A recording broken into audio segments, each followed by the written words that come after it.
Here it is, the Xbox One S. It's 40% smaller than the Xbox One, loses that awful power brick, and can stream 4K video and playback 4K Ultra HD Blu-rays, as well as support for HDR. It looks pretty badass in its fancy white case and that slotted design it has. Side by side next to the original Xbox One and even the current PS4, the new S model looks more practical.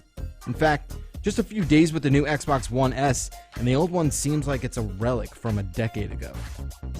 So what's new with the Xbox One S? Well, it can do everything the original Xbox One can, but adds in 4K and HDR capability.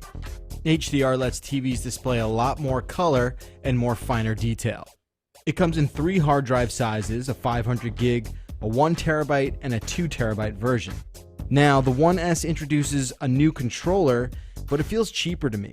I don't really like the plastic grips on the back, and the D-pad just doesn't feel quite as precise as the original.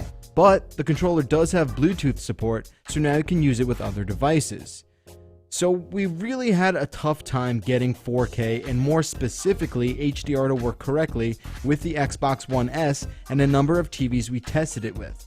It forced us to play trial and error with a bunch of different settings. It was frustrating, and honestly the end result is a bit underwhelming. 4K streaming worked well with Netflix, but you do need to have series bandwidth to support that. So do you need to buy an Xbox One S? Probably not. You definitely don't need to upgrade to one unless 4K and HDR is the most important thing to you, and only a small handful of games will even support HDR. Games will not play in 4K, they'll only upscale to it. Xbox won't get true 4K gaming until Project Scorpio arrives, which Microsoft is targeting for the 2017 holiday season. If this is the first Xbox One you're going to buy and you do own a 4K TV, well then yeah, this is the one to get. But if 4K isn't in the cards for you, and you also don't want to wait a year for Project Scorpio, you may even want to consider getting an older Xbox One if you can find it for cheaper, which odds are you can.